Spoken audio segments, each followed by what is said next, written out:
Olá, tudo bem? Pois é, né? Reta final aí de campanha eleitoral. E este ano a gente está vendo assim um povo evangélico, povo de Deus, mais envolvido na campanha. Em decorrência disso, vez por outra a gente encontra sempre alguém aconselhando o povo evangélico ou alguém que não compactua com o seu ideal a ler mais um pouco a palavra de Deus. E hoje eu estou aqui não para falar de política, mas justamente para falar da palavra de Deus para você. Eu quero ler um texto de Atos capítulo 8, versículo 30, que fala assim: E correndo Filipe, ouviu que lia o profeta Isaías e disse: Entendes tu o que lês? Pois é, meus queridos, a palavra de Deus não é um livro de português, de inglês. Ela é simplesmente ou extraordinariamente a palavra de Deus. Não é simplesmente ler.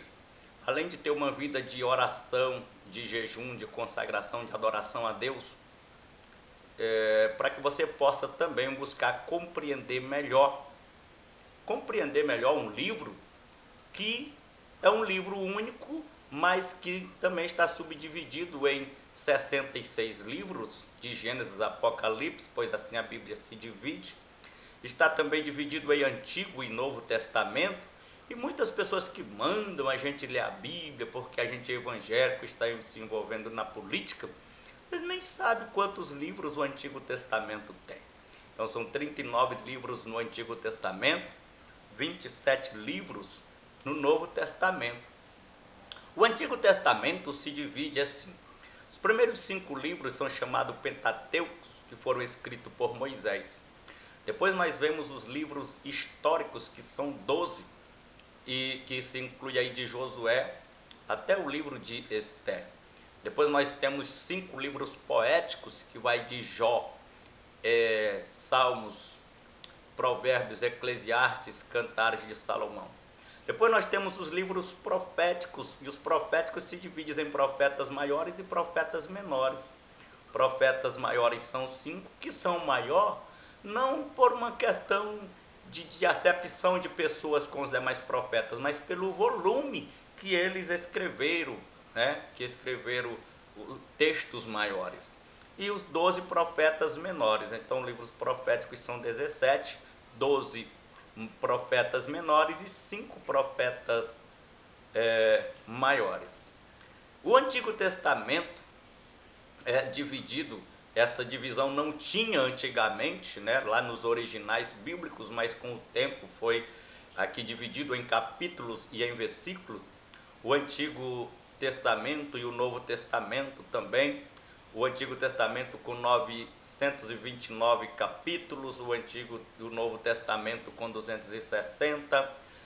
E em termos de versículos, o Antigo Testamento 23.214, isso foi feito em 1445 da nossa era, e claro, o Novo Testamento com 7.959 versículos, isso feito em 1951.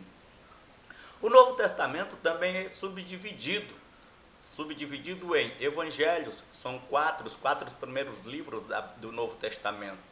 O livro de Atos dos Apóstolos no Novo Testamento é classificado como histórico, pois conta o princípio da história da igreja primitiva. As epístolas, seja ela de Paulo, de Pedro ou de demais, de João, por exemplo, ou as anônimas, são chamados no Novo Testamento de textos doutrinários, porque é aquilo que ensina os cristãos a viver de acordo com a vontade de Deus. E o livro de Apocalipse, que é considerado aí como a parte profética da Bíblia, certo? Então nós devemos compreender, quando você está lendo a Bíblia, além de já ter compreendido isso aí, cada texto da Bíblia, a quem ele está se dirigindo quando você está lendo. Por exemplo, quando você lê Isaías capítulo 2, né, versículo 1, por ali em diante, está se dirigindo à nação de Israel.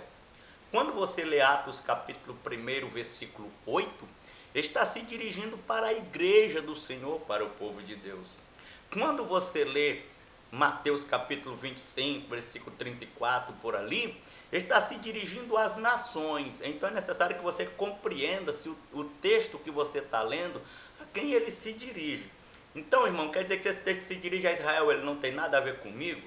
Tem sim, pois uma vez que aquele texto está repreendendo Israel por algo que ele fez de errado, também já serve como alerta para nós não errarmos como Israel errou. E assim por diante. Outro fato importante na leitura da Escritura é você observar o tempo da palavra, a que tempo que ela se refere, pois a Bíblia Sagrada ela se refere aqui a 3 tempos.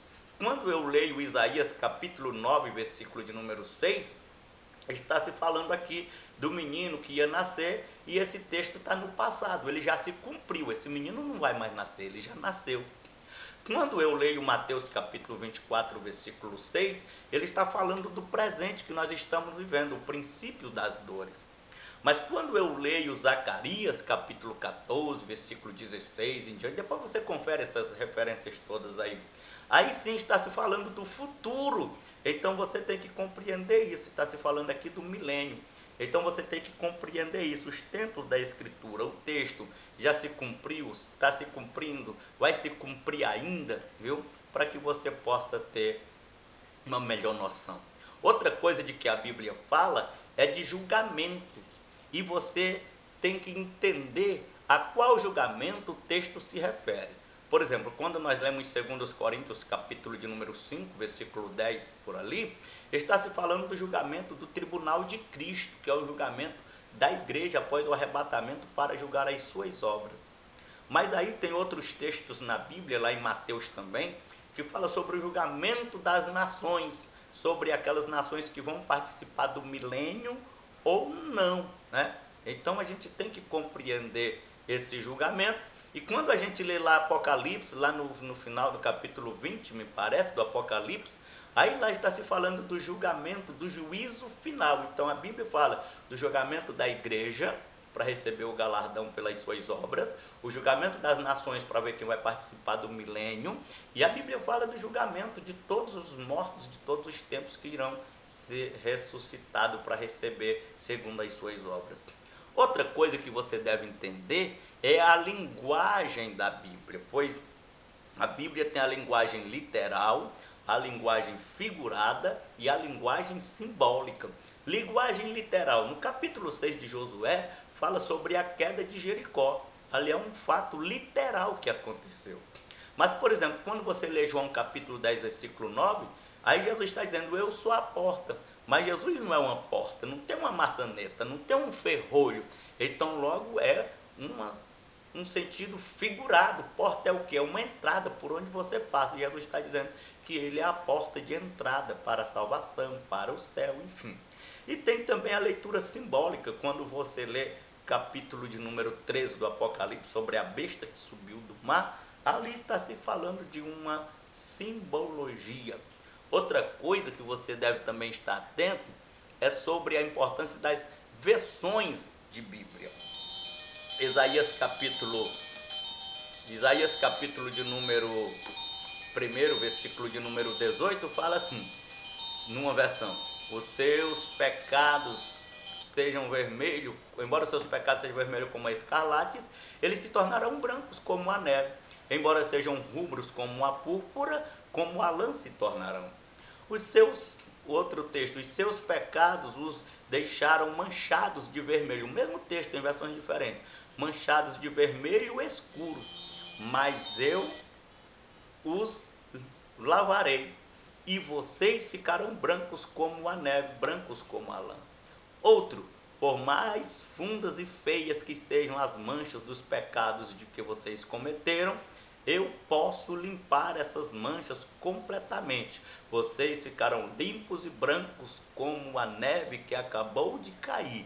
Mesmo que os seus pecados sejam vermelhos como sangue, eu os deixarei branco como o cal.